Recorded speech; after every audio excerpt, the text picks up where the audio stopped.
Szukasz zaufanej kliniki? Zadaj te 4 pytania, odkryjesz całą prawdę. Powiem Ci coś, czego nieuczciwe kliniki w Turcji nienawidzą, bo jak raz zadasz te pytania, to już nigdy nie dasz się wkręcić w piękne zdjęcia i obietnice z Instagrama. To są 4 proste pytania, które obnażają, czy ta klinika naprawdę wie, co robi, czy tylko liczy, ile masz na koncie. Nie musisz być lekarzem, nie musisz znać się na implantach, wystarczy, że o to zapytasz, a cała fasada się sypie. Zanim zaczniemy, nie zapomnij zostawić like i zasubskrybuj kanał, żeby być na bieżąco z sekretami tureckiej stomatologii. To dla mnie znak, że korzystasz z tych treści i motywacja, żeby dalej kręcić i dzielić się z Tobą moją wiedzą i doświadczeniem. A teraz, pam pararam, to jest po prostu sztos. Pytanie pierwsze.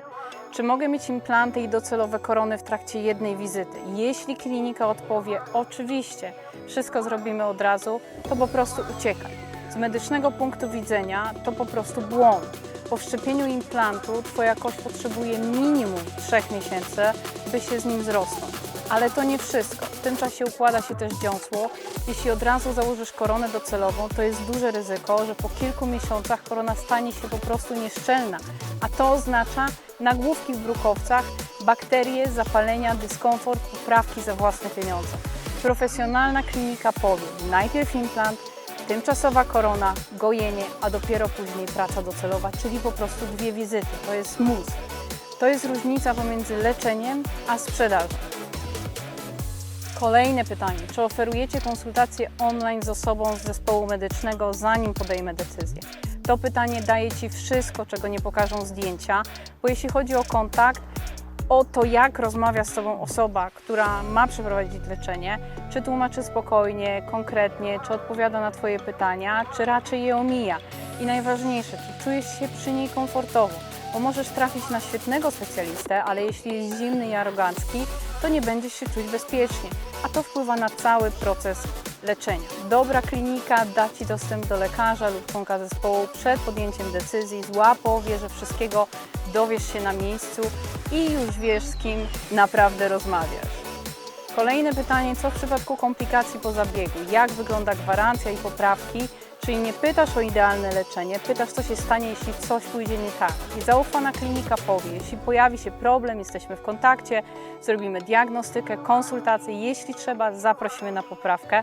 Czyli nie zrzucają na Ciebie winy, nie uciekają w ogólniki, dają Ci plan działania i jasność, kto za co i kiedy odpowiada. I to jest prawdziwa gwarancja, nie papier, tylko procedura. Pytanie 4. Jak wygląda u Was proces realizacji koron krok po kroku? To pytanie obnaża kliniki, które pracują na gotowca. Jeśli odpowiedzą: robimy projekt, drukujemy, cementujemy, to już wiesz, że to nie jest miejsce dla Ciebie. W profesjonalnej klinice proces wygląda inaczej. Najpierw są tymczasowe korony z kompozytu lub plastiku, następnie przymiarka, korekty, test mowy i estetyki. Dopiero na końcu powstaje finalna wersja z cyrkonu lub porcelany. To Twoje zęby, a nie gotowy szablon. Masz prawo zobaczyć je wcześniej, sprawdzić, poczuć i masz prawo powiedzieć, że chcesz coś zmienić. Klinika, która daje Ci wybór i współuczestnictwo w procesie, to klinika, której możesz zaufać. Zadając te powyższe pytania, nie tylko sprawdzasz klinikę, pokazujesz, że masz świadomość, a z pacjentem świadomym nie da się zagrać byle jak. Zaufana klinika nie ucieknie od tych tematów, tylko się ucieszy, że trafił do niej ktoś, kto wie, czego chce i dlaczego to jest ważne. Jeśli chcesz więcej takich materiałów, które pomogą Ci lepiej ogarnąć temat leczenia za granicą, zostaw suba albo komentarz, a jeżeli jesteś na etapie wyboru kliniki i chcesz, żeby ktoś Ci pomógł trafić we właściwe miejsce, to kliknij link w opisie i napisz do mnie. Współpracujemy tylko ze sprawdzonymi, realizującymi najlepszą jakość pracy klinikami i dajemy pełne wsparcie organizacyjne i pozabiegowe. Do zobaczenia w Turcji.